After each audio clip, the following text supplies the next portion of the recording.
God is a sovereign God. Satan, obtaining that permission, of course, then went out and took away all of Job's possessions, took away almost all of his servants, and on top of that, his 10 children as well. What was Job's response then to this first and immediate affliction? In verse 20, it says, "Then Job arose and tore his robe and shaved his head and fell on the ground." And all of that expresses his sorrow.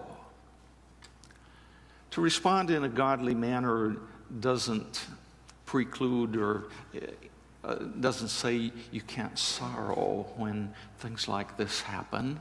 That sorrow is appropriate, and there were a lot of tears shed on our part when both of these events happened. But the text goes on and says, not that Job blasphemed the name of the Lord. Instead, it says he worshiped. And continues right on saying, he said, and personally, one of our Portuguese translations, I think, communicates at least a little more clearly what I think is happening here. In one of our Portuguese versions, it says, worship saying. Because really the words that proceed out of his mouth at this time are worship to God. He says, naked I came from my mother's womb, and naked I shall return there. In relationship to those things that Satan implicates that Job worshipped and loved more than he loved God, and removing them, that then Satan would blaspheme the name of the Lord, Job had the proper perspective. He said, I was born without anything, and when I die, I'm not going to take anything with me. And where did the things that I have come from?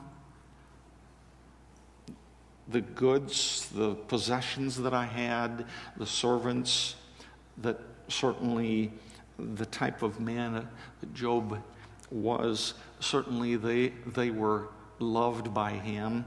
And on top of that, his 10 children. He says, all of this God gave. And so he recognizes them as being God's. And let me say that when we faced something like we did with Caleb, I believe that one of the things that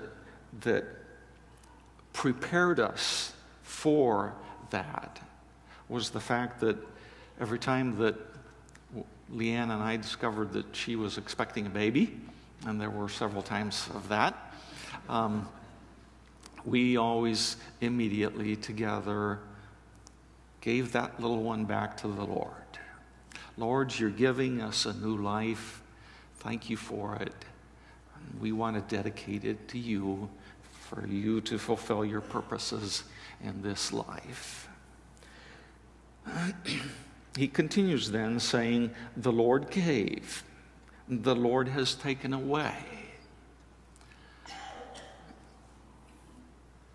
I know we used to, as kids, talk about an Indian giver, and that was supposed to be somebody who gave something and then took it back.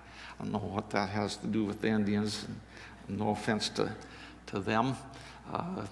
They are my brothers because we're both descendants of Adam, so I don't have anything against them. But we might have the impression here, is God this type of person that gives and takes? And the truth of the matter is, Job was right. God did give, and God did take away. But instead of cursing God, he says, blessed be the name of the Lord. Blessed be the name of the Lord. He responded worshiping God.